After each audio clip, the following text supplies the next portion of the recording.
Hi everyone, it's Allison. I had the pleasure yesterday of meeting with a friend of mine, and she shares her experience as an international student in the States and in Chicago. Please give it a listen. I think you're really going to enjoy it and learn something. Thank you. So, Leandra, it is something I have encountered with many students that I've taught is that tend to stay close. They will stay around each other.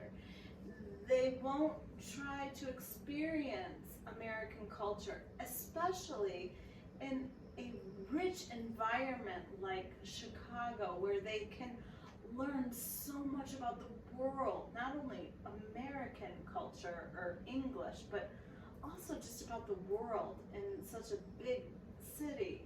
And I noticed that you don't do that. I try not to do it. One advice that I can give to anybody who wants to come to the United States, learn English, is if you stay in your community, it's so good, it's so delicious. Everybody's talking the same language, it's so comfort. But comfort doesn't make strong people.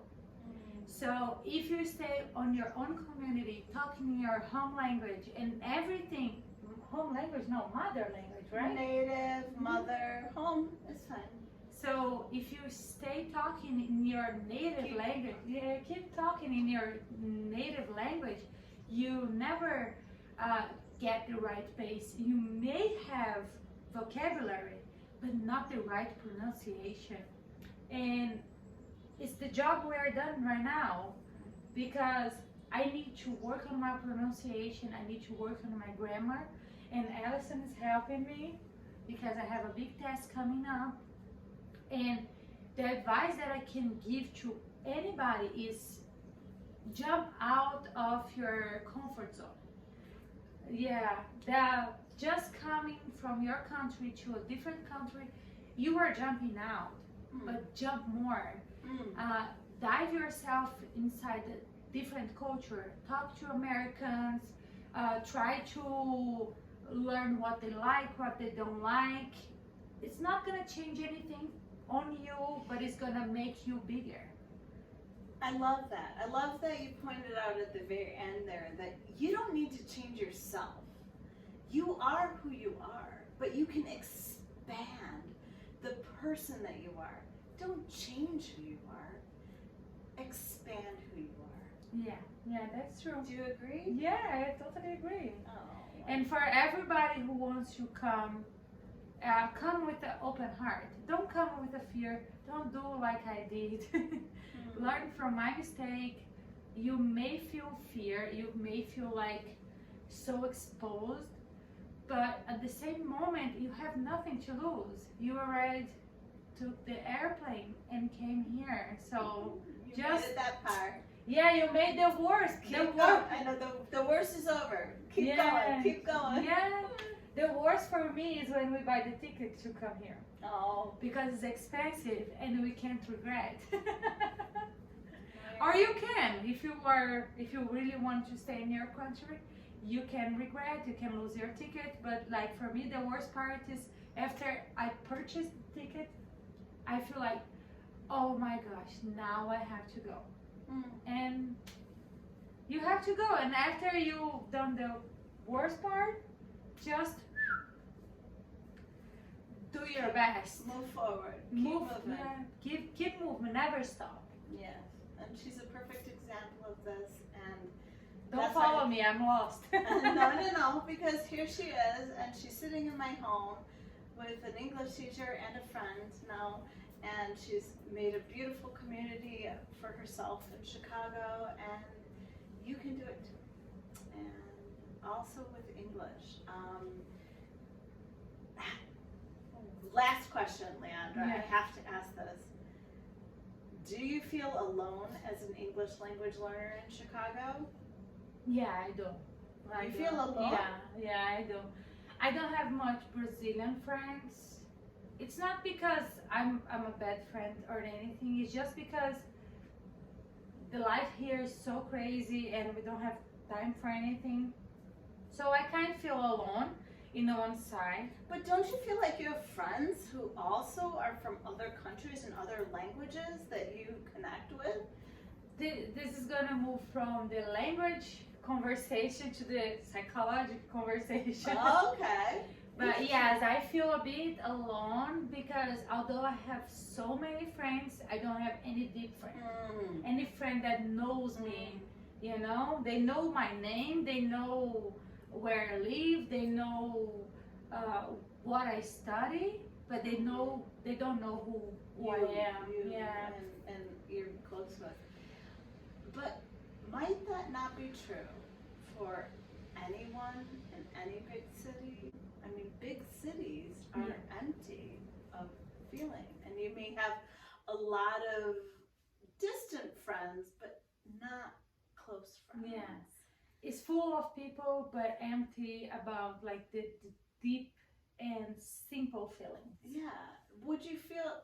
Do you believe that that's universal? Like, is that true also in Brazil? I no, in Brazil we treat the feelings kind differently. Interesting. Yeah, Tell me more. yeah. I will tell about this weekend. We went to a Brazilian festival in Lake Zurich, Illinois. Really interesting. A lot of Brazilian food, and we even had 2 types of Brazilian beer, which was delicious. But as soon as me and my friend we sat in the table. We sat in the table. Sat down. Yeah, we sat down at the table. Another Brazilians came and started to talk with us, which is normal for Brazilian culture. After like about 2 or 3 hours, we went to a Ukrainian festival, and we stayed there for 6 hours. Nobody approached us. It's totally cultural. It's totally cultural. So we were sitting, just me and him on the table, and we stayed there like for, I would say, 5 hours at least. Nobody came to talk with us. And in the Brazilian festival, like 2 different families came in 2 different times. They came to talk with us, which is normal for Brazilian culture, but not normal for Ukrainian culture. Let me make this clear though, Leandra. This is not what everyone can expect of. This isn't Chicago. I mean, this is what Chicago represents, which is a universal culture. Yeah. Am I right? Yeah. So what I'm saying is, like, don't expect to come to Chicago and have one experience or the other experience. This is a universal, like a worldwide experience when you come here. So you may have something of both experiences or something totally different. It's like I said in the last video. If you didn't watch, if you haven't watched, go watch it. I was explaining about the Chicago culture and diversity and everything. Chicago doesn't have a face. Yes. If you were coming to Chicago, it's beautiful. You may have some experience totally different from your best friend. Your best friend and you came at the same moment in the same airplane, but you 2 have totally different experience. Chicago doesn't have you can't put Chicago in a box. That is the minimum that I can say. I love that. Yeah. I love that expression. And I don't think that's actually an English expression, like you can't put Chicago in a box. I don't know if anyone's ever, I'm sure someone said it before, but she says it with such beauty because she comes from the heart with that. And that's how her life has evolved here. And it's so wonderful and such a pleasure. Thank you. Every time you visit, it's a wonder. Thank you. And thank you all, like everybody's watching us. yes, thank you. Take care. See you soon. Bye-bye.